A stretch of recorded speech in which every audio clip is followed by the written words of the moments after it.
할렐루야. 하나님의 축복이 여러분과 함께 하길 주님의 이름으로 축복합니다. 자, 오늘 함께 나눌 말씀 보겠습니다. 오늘 말씀의 제목은 그날에 일어날 일. 자, 이 제목을 가지고 오늘 마태복음 24장 19절의 말씀을 보겠습니다. 그날에는 아이 뵌 자들과 젖 먹인 자들에게 화가 있으리로다. 자, 예수님의 제자 중에서 가장 오래 산 사도 요한이 제일 늦게 기록한 것이 요한계시록입니다. 그러니까 사도 요한이 가장 성숙한 상태에서 온전한 계시를 받아 기록된 것이 바로 요한계시록이라는 말입니다. 자, 요한계시록의 마지막에는 아멘 주 예수여 오시옵소서, 헬라어로 마라나타라고 하거든요. 이것이 나옵니다. 자, 2000년 전에 다시 오신다고 약속하신 주님이 여러분에게는 오셨습니까? 안 오셨습니까? 자, 요한복음 1장 12절에 보니까 영접하는 자 곧 그 이름을 믿는 자. 자, 이 얘기는 뭐예요? 현재 내게 오신 주님을 영접하여 한 몸을 이루는 것을 말합니다. 그날에 일어난 일은 약속대로 주님을 영접하여 구원의 완성이 실제적으로 이루어져 가는 사람들이 있고, 또 오신 주님을 끝까지 영접하지 않아 심판을 받는 사람들로 나누어지게 되어 있습니다. 오늘 본문의 말씀을 제대로 이해하지 못하면 큰일이 생기는 거예요. 자, 마태복음 24장 19절 다시 한번 볼까요? 그날에는 아이 뵌 자들과 젖 먹인 자들의 화가 있으리로다. 자, 여러분, 이 말씀의 의미가 무엇일까요? 자, 첫 번째, 우리가 그날에 일어날 일, 이 그날에는 했을 때 그날에 일어날 일, 그날에 어떤 일이 일어난가 우리 말씀을 통해서 한번 보겠습니다. 에스겔서 33장 11절의 말씀입니다. 너는 그들에게 말하라. 주 여호와의 말씀이니라. 나의 삶을 두고 맹세하노니 나는 악인이 죽는 것을 기뻐하지 아니하고 악인이 그의 길에서 돌이켜 떠나 사는 것을 기뻐하노라. 이스라엘 족속아 돌이키고 돌이키라. 너희 악한 길에서 떠나라. 어찌 죽고자 하느냐 하셨다 하라. 자, 주 여호와의 말씀인데 이 말씀 나의 삶을 두고 맹세한다는 것이죠. 그러니까 하나님은 하나님 자신을 두고 맹세했는데 악인이라고 무조건 심판받는 것을 기뻐하지 않으십니다. 하나님은 저의 악인의 삶을 살았다고 할지라도 그 길에서 떠나 사는 것을 기뻐하신다는 것이죠. 그래서 악한 길에서 떠나 사는 사람이 복이 있는 사람입니다. 왜냐하면 이 악한 길에서 떠나지 않으면 죽임을 당할 뿐만 아니라 영원한 심판을 받기 때문입니다. 자, 12절 한번 보겠습니다. 인자야 너는 내 민족에게 이르기를 의인이 범죄하는 날에는 그 공의가 구원하지 못할 것이요. 여러분, 지금까지 의인의 삶을 살았다고 할지라도 그 의인의 삶을 살았지만 이제 범죄한 날에는 그 공의가 구원하지 못할 것이요. 또 악인이 지금까지 악인의 삶을 살았다고 할지라도 그 악인이 돌이켜 그 악에서 떠나는 날에는 그 악이 그를 엎드러뜨리지 못할 것인즉 의인이 범죄한 날에는 그 의로 말미암아 살지 못하리라. 여러분, 자, 이 의인이라고 할지라도 범죄하면은 바로 망하는 것이고, 악인이라고 할지라도 악에서 떠나는 날, 그날에는 요 날이 나오고 있죠.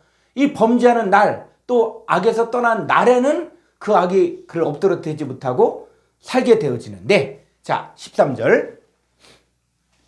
가령 내가 의인에게 말하기를 너는 살리라 하였다 하자. 그가 그 공의를 스스로 믿고 야 나는 이제 의인이다. 난 산다. 난 천국 간다. 나는 천국 확신이 있다. 라고 이야기할 때 공의를 스스로 믿고 죄악을 행하면 그 모든 의로운 행위가 하나도 기억되지 아니하리니 그가 그 지은 죄악으로 말미암아 곧 그 안에서 죽으리라. 자, 조금 더 가볼까요? 14절.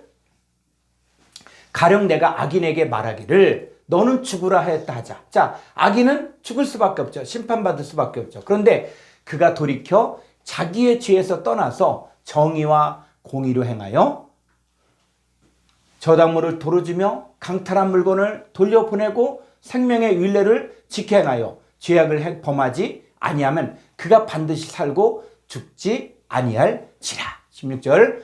그가 본래 범한 모든 죄가 기억되지 아니하리니 그가 반드시 살리라. 이는 정의와 공의를 행하였음이라 하라. 여러분, 악인이 옛날에 많은 악한 일을 행했다고 할지라도 거기서 돌이켜 그 악에서 떠나는 날에는 그 악이 그를 엎드러뜨리지 못하고 살게 되는 거예요. 여러분, 신앙생활은 과거가 중요한 것이 아니라 지금 여기서 무엇을 하느냐가 중요합니다. 성경에서 말하는 그날의 일들을 자꾸 미래로 생각하지 말고 현재 여러분에게 적용되어야 되는 거예요. 그래서 보라, 지금은 구원의 날이다. 보라, 지금은 은혜 받을 만한 때이다. 아멘. 자, 지금은 은혜 받고 구원받는 반열에 서는 것이 중요한 것입니다. 예전에 악한 일을 많이 행했다고 할지라도 그 악에서 떠나 정의와 공의 들어가면 그 사람은 그것으로 말미암아 살게 되는 거예요. 그런데 많은 사람들이 그날에 일어날 일들을 대수롭지 않게 생각한 사람들이 많습니다. 신앙생활을 두렵고 떨림으로 하나님의 구원이 구체적으로 내게 성취되도록 해야 되는데 그냥 살면서 어떻게 되겠지 하는 막연한 기대감만을 가지고 살면 정말 큰일 난다는 거예요. 자, 한번 성경을 보겠습니다. 에스겔서 33장 27절로 29절의 말씀. 너는 그들에게 이르기를 주 여호와께서 이같이 말씀하시되 내가 나의 삶을 두고 맹세하노니 황무지에 있는 자는 칼에 엎드러뜨리고 들에 있는 자는 들짐승에게 넘겨 먹히게 하고 산성과 굴에 있는 자는 전염병에 죽게 하리라. 내가 그 땅이 황무지와 공포의 대상이 되게 하고, 이 땅이 뭡니까? 바로 이 히브리어로 에르츠라 그래서 이것은 땅인데 사람을 이야기하는 거예요. 그래서 황무지와 공포의 대상이 되게 하고 그 권능의 교만을 그치게 하리니 이스라엘의 산들이 황폐하여 지나갈 사람이 없으리라. 29절. 내가 그들이 행한 모든 가증한 일로 말미암아 그 땅을 황무지와 공포의 대상이 되게 하면 그때에 내가 여호와인 줄을 그들이 알리라 하라. 여러분, 하나님께서는 자신의 삶을 두고 또 맹세하셨어요. 그래서 황무지에 있는 자가 어떤 사람이냐? 자기를 의지하고 육신으로 자기의 힘을 삼고 하나님을 떠나 사는 자들을 황무지에 있는 자라고 이야기합니다. 그 다음에 들에 있는 자, 자, 들에 있는 자는 뭐 씨를 뿌리고 열매를 맺으며 나름대로 열심히 하나님의 일들을 하고 있다고 하는 사람들을 이야기하는 거예요. 또 산성과 굴에 있는 자는 여러분 가장 안전하고 그리고 평안한 곳에 있다고 자부하는 사람들이 바로 산성과 굴에 있다는 거예요. 그런데 하나님께서는 이 악인들, 즉 황무지에 있는 자는 칼에 엎드려뜨린다는 거예요. 들에 있는 자는 들짐승, 즉 마귀 사탄의 밥이 되고 산성과 굴에 있는 자는 전염병에 죽게 됩니다. 아무리 인간이 잘났다고 할지라도 이 악인의 삶을 사는 자들은 하나님의 심판을 피할 수 없습니다. 이 악인의 삶을 사는 자들은 이 황무지와 공포의 대상이 되는 거예요. 그 권능의 교만이 그쳐지게 되고 황폐하게 됩니다. 자, 예레미야서 17장 5절로 6절의 말씀을 보겠습니다. 여호와께서 이와 같이 말씀하시니라. 무릇 사람을 믿으며, 사람을 의지한다는 것이죠. 높은 사람, 또 권력 있는 사람, 힘 있는 사람을 믿고 또 육신으로 그의 힘을 삼고 그 사람이 얼만큼 건강하고 얼만큼 재물이 있고 얼만큼 권세가 있는 그 육신으로 그의 힘을 삼고 마음이 여호와에게서 떠난 그 사람은 뭘 받는다고요? 저주를 받을 것이라. 자, 이 사람들이 어떻게 삽니까? 그런 사막의 떨기나무 같아서 좋은 일이 오는 것을 보지 못하고 광야 간조한 곳, 건건한 땅, 사람이 살지 않은 땅에 바로 황무지에 사는 사람들을 이야기하고 있습니다. 여러분, 분명한 것은 그날은 뭐냐? 지금 현재를 말하는 거예요. 그날에 악인들은 저주를 받아 심판받고 멸망받게 되어 있습니다. 자, 그런데 그러면 이 악인의 반대인 의인의 삶은 어떻게 되는 것인가? 예레미야서 17장 7절로 8절의 말씀을 보겠습니다. 그러나 무릇 여호와를 의지하며 여호와를 의뢰하는 그 사람은 복을 받을 것이라. 자, 여호와를 의지하고 또 여호와를 의뢰하는데 이 사람이 어떻게 복을 받습니까? 8절에 그는 물가에 심어진 나무가 그 뿌리를 강변에 뻗치고 더위가 올지라도 두려워하지 아니하며 그 입이 청청하며 가문을 해도 걱정이 없고 결실이 그치지 아니함 같으리라. 여호와를 의지하는 자, 여호와를 의뢰하는 그 사람이 바로 하나님이 인정하는 의인이 되어지는 거예요. 자, 이 의인이 복을 받는데 어떻게 복을 받습니까? 물가에 심어진 나무가 그 뿌리를 강변에 뻗치고 그러면서 물을 급속히 빨아들이면서 이 물을 빨아들이는 것은 바로 뭐냐면 하나님의 말씀을 충만히 받는다는 거. 하나님의 은혜를 충만히 받는다는 거. 그래서 더위가 올지라도, 다시 말하면 환난과 시험과 어려움이 온다고 할지라도 두려워하지 아니하는 거예요. 그 입이 청청하며 가뭄 외에도 걱정이 없고 결실이 그치지 아니하네. 여러분 모두가 그날에 지금 현재 바로 끝까지 의인의 삶을 계속적으로 살기를 주의 이름으로 축복합니다. 자, 그날이 바로 뭐예요? 의인과 악인 이 삶을 지금 현재 어떻게 사느냐에 따라서 악인들은 심판받고 멸망받지만 의인들은 복을 받는 거예요. 자, 근데 그날에 화가 있는 사람들이 있습니다. 자, 마태복음 24장 19절 말씀 보겠습니다. 자, 그 날에는 아이 벤 자들과 젖 먹인 자들에게 화가 있으리로다. 자, 이 사람들이 화가 있다는 거예요. 이 성경을 문자 그대로 적용하여 이 아이 벤 자들에게 화가 있다고 하니까 실제로 낙태를 하는 사람도 있었습니다. 또 이 젖 먹인 자들에게 화가 있다고 하니까 자기 아이에게 젖을 주지 않고 심지어 자기 아이를 고아원에 맡기는 사람들도 있었습니다. 여러분, 이 성경을 제대로 알지 못하면 이런 무지막지한 어리석은 일이 생깁니다. 이렇게 문자 그대로 성경의 내용을 적용하면 이건 하나님도 모르고 성경도 알지 못하고 오해했다 하는 것이. 이렇게 성경을 풀고 적용하면 진짜 화가 있습니다. 자, 그러면 아이 벤 자들과 젖 먹인 자들이 누구를 말하는 것일까요? 자, 우리 성경을 볼 필요가 있습니다. 첫 번째 아이 벤 자들이 있죠. 자, 고린도전서 4장 15절의 말씀을 보면은 그리스도 안에서 일만 스승이 있으되 아버지는 많지 아니하니 그리스도 예수 안에서 내가 복음으로써 너희를 낳았다. 자, 이 복음으로써 성도들을 말씀을 가르쳐서 예수 믿게 하면 바로 뭐가 되는 것입니까? 복음으로써 너희를 낳는 거예요. 자, 이 사도 바울은 하나님 말씀을 전하고 가르칠 때 스승으로서 성경 지식을 가르친 것이 아니라 그리스도 예수 안에서 복음으로써 생명을 낳았습니다. 여러분, 성경을 배워서 성경 지식을 많이 아는 것이 중요한 것이 아니라는 거예요. 여러분, 말씀을 배운다는 것은 호르고스, 즉 말씀이신 하나님을 받아들이는 거예요. 하나님이 내 안에 들어오심으로 내가 하나님의 생명을 가진 하나님의 자녀로 다시 태어나는 거예요. 그리고 우리의 사역이 그리스도 예수 안에서 복음으로써 하나님의 생명을 가진 하나님의 자녀들을 낳는 일을 하는 것입니다. 그러니까 내가 가진 하나님의 생명을 전하여 그 사람도 하나님의 생명을 가진 하나님의 자녀의 삶을 살게 하는 것입니다. 자, 그런데 문제는 뭐냐면 이 하나님의 생명을 가진 자녀를 잉태하고 낳아야 되는데 그렇지 않은 경우에 화가 있다는 것이죠. 자, 이사야서 33장 11절을 보겠습니다. 너희가 겨를 잉태하고 집을 해산할 것이며 너희의 호흡은 불이 되어 너희를 삼킬 것이며. 자, 겨를 잉태하고 집을 해산한다. 여러분, 겨를 잉태한다는 것이 뭡니까? 겨는 알맹이가 없는 껍데기를 해요. 껍데기. 알맹이를 다 뺀 그 껍데기가 바로 겨가 되어지는 것이고, 그 다음에 집이라는 것은 뭐냐면 알곡이 주렁주렁 있는데 그 알곡이 다 떨어진 상태가 바로 집이 되어지는 거예요. 그러니까 겨를 잉태하고 집을 해산했다는 말은 하나님이 인정하는 알곡이 없는 쭉정이 같은 신앙생활을 했다는 것입니다. 입술로는 주여 주여 하면서 하나님 아버지의 뜻대로 행하지 않은 자들. 자, 입술을 하나님을 공경한다고 말은 하지만 마음은 하나님에게서 떠난 자들.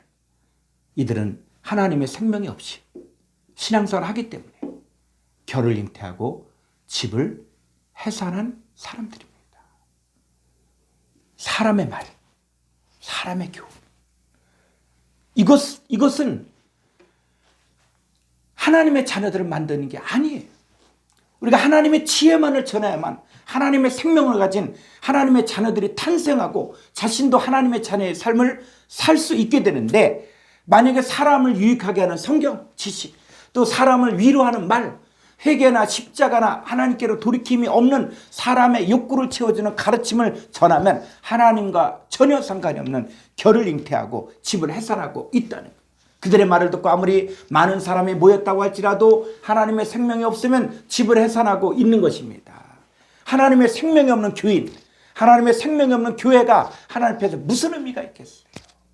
자, 이렇게 아이벤 자들, 바로 뭐예요? 하나님이 인정하지 않는 결을 잉태하고 집을 해산한 자들에게는 화가 있습니다. 자, 두 번째는 젖먹인 자들이 있죠. 여러분, 젖먹임 자체가 화가 아니라 끝까지 젖만을 먹였을 때 그리스도 예수의 장성한 분량에 이르지 못하게 한다면 그것도 화가 있다는 거예요. 그래서 이 젖을 먹인다 그랬을 때 이 좋은 쪽에 젖 먹이는 사건들을 좀 보겠습니다. 자, 베드로전서 2장 1절로 2절의 말씀을 보겠습니다. 그러므로 모든 악독과 모든 기만과 위식과 시기와 모든 비방하는 말을 버리고 갓난 아기들 같이 순전하고 신령한 젖을 사모하라. 이는 그로 말미암아 너희로 구원에 이르도록 자라게 하려 함이라. 여러분, 여기서 말하는 이 신령한 젖, 이 신령한 젖은 나로 하여금 구원에 이르도록 자라게 하는 것, 그것이 바로 신령한 젖이라는 것이죠. 그랬을 때 이 신령한 젖을 우리가 먹어야만 우리 가운데 있었던 모든 악독과 모든 기만과 외식과 시기와 모든 비방하는 말을 버릴 수가 있는데, 이것은 내가 내 힘으로 내가 노력하고 내가 결단한다고 해서 이 악독과 기만과 외식과 시기와 비방하는 말이 버려지는 것이 아니라 내가 먼저 신령한 젖을 삼아야 된다는 거예요. 그러니까 이 갓난아이가 젖을 먹는 것을 보니까 땀을 흘리며 온 힘을 다해 젖을 빠는데, 오죽했으면 그런 얘기를 하잖아요. 젖 먹는 힘을 다해서 힘을 쓴다, 이런 말이 있는 것처럼 우리도 신령한 젖을 먹기 위해서 온 생각과 온 마음과 온 힘을 모아서 신령한 젖을 먹어야 된다. 어린아이 상태에서는 아무리 해도 안 되는 것들이 있어요. 그런데 장성한 자가 되어지면 그것이 쉽게 하는 것들이 많이 있습니다. 여러분, 죄를 버리려고 몸부림치는 것보다 더 중요한 것이 내가 신령한 젖을 사모하고 계속 먹다 보면 죄는 저절로 버려지게 됩니다. 자, 그럼 여기서 말하는 신령한 젖이 무엇일까요? 베드로전서 1장 23절. 자, 너희가 거듭난 것은 썩어질 씨로 된 것이 아니요 썩지 아니할 씨로 된 것이니 살아있고 항상 있는 하나님의 말씀으로 되었느니라. 자, 살아있고 항상 있는 말씀이 바로 신령한 젖이 되어지는 것이죠. 그랬을 때 여기서 살아있고 항상 있는 하나님 말씀은 문자적인 성경을 말하는 것이 아니라 호로고스이신 예수님의 존재 자체를 말하는 것이. 그러니까 예수님이 나의 구주가 되고 나의 하나님, 나의 신랑으로 나와 함께하는 것이 실제화되는 것이 바로 신령한 젖을 먹는 것입니다. 근데 문제는 이 젖을 먹는 수준에 계속 머물게 하는 게 화가 있다는 거예요. 자, 히브리서 5장 12절로 13절의 말씀을 보겠습니다.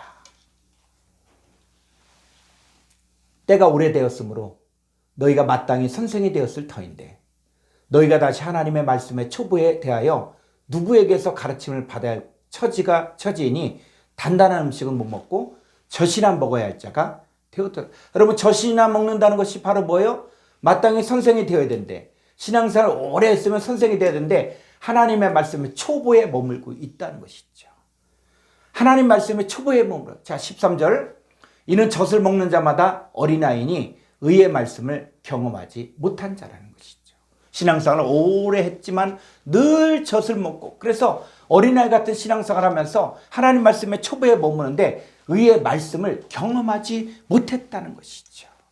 자, 만약에 우리가 사역을 하면서 성도들에게 다 어린아이 수준, 다 젖먹는 수준, 이렇게 계속 가르치면 그 사람에게 화가 있다는 거예요. 여러분, 신앙생활은 영적인 싸움입니다. 마귀는 우는 사자같이 삼킬 자를 찾고 있습니다. 그리고 우리가 깨어있지 않으면 쉽게 미혹될 수 있고 마귀가 주는 두려움과 불안과 염려 가운데 살 수밖에 없습니다. 예수님은 세상에 주지 못하는 평안을 주셨어요. 그런데 왜 많은 사람들이 평안을 누리지 못하고 있을까요? 여러분, 성경을 보십시오. 염려하지 말라, 두려워하지 말라, 내가 너와 함께하리라, 이렇게 이야기하고 있음에도 불구하고 왜 여전히 염려하고 불안해하고 두려워합니까? 바로 젖먹는 어린아이 수준에 계속 머물러 있기 때문에. 자, 이 젖먹는 수준. 자, 고린도전서 3장 1절로 3절을 볼까요? 형제들아, 내가 신령한 자들을 대함같이 너에게 말할 수 없어서. 여러분, 우리는 주님과 연합되어진 신령한 자들이에요. 그런데 육신에 속한 자, 곧 그리스도 안에서 어린아이들을 대함같이 하노라. 자, 우리가 신령한 자인데도 불구하고 우리의 신앙생활을 육신에 속한 자, 곧 그리스도 안에서 어린아이처럼 살고 있는데 어떻게 삽니까? 2절에 내가 너희를 젖으로 먹이고 밥으로 아니하였느니 이는 너희가 감당하지 못하였음이거니와 지금도 못하리라. 3절 너희는 아직도 육신에 속한 자로다. 너희 가운데 시기와 분쟁이 있으니 어찌 육신에 속하여 사람을 따라 행함이 아니리요. 여러분, 젖먹는 신앙생활은 바로 뭐냐? 육신에 속한 자요, 그리스도 안에서 어린아이. 이들은 신앙생활을 하면서 내가 누구에게 속하였다, 내가 어디에 누구에게 배웠다, 어느 교파에 속하였다 라고 이야기하면서 자기 육신의 관점에서 서로 시기하고 판단하고 그리고 분쟁하는 것이 젖만 먹는 신앙생활의 모습입니다. 여러분, 만약에 여러분이 하나님의 생명이 없는 겨와 집을 해산하는 신앙생활을 하고 있다면 화가 있습니다. 여러분, 지금이라도 늦지 않았습니다. 예수님을 나의 구주, 나의 하나님으로 영접하고 하나님의 영과 생명에는 말씀을 듣고 하나님의 생명을 가진 하나님의 자녀로 거듭나면 살 길이 열려지는 것입니다. 만약에 여러분이 끝까지 젖만 먹는 어린아이 수준으로 신앙생활하고 있다면 그날에 화가 있습니다. 여러분이 지각을 사용함으로 하나님 말씀에 장성한 자가 되어 선악을 분별할 수 있는 수준에 이르러야 되는 거예요. 그러니까 저와 겨와 집을 해산한 자, 젖먹는 어린아이 같은 신앙생활하는 사람은 빨리 돌이켜야만 살 길이 있습니다. 여러분, 저와 여러분은 그리스도 예수 안에 새로운 피조물이에요. 우리 혈통으로나 육적으로나 사람의 뜻으로 나지 않은 오직 하나님께로부터 난 자들입니다. 우리 그리스도 예수 안에서 함께 상속자가 되고 함께 지체가 되고 함께 약속에 참여하는 자입니다. 우린 그리스도의 지체로서 각자 각자의 역할과 사명이 다르지만 주 안에서 형제들입니다. 자, 우리는 하늘에 속한 자예요. 하늘에 속한 자의 형상을 입고 그리고 위의 것을 구하고 위의 것을 찾아야 됩니다. 여러분, 잠시 잠깐 있다가 없어질 그것들 때문에 또 먹을 것 마실 것 입을 것 때문에 연연하는 인생이 아니라 그의 나라와 의를 구하는 인생입니다. 자, 여러분 모두가 그날의 의인의 삶을 살고 이 젖먹는 자들, 이 겨와 집을 잉태하는 하나님의 생명이 없는 그런 사람들의 삶을 살았을 때는 화가 있는 거예요. 오늘 말씀의 핵심은 여러분 모두가 그날의 의인으로서 이제는 하나님의 생명을 가진 하나님의 자녀로서 하나님의 생명을 가진 하나님의 자녀들을 낳는 의인의 삶을 살기를 주의 이름으로 축복합니다.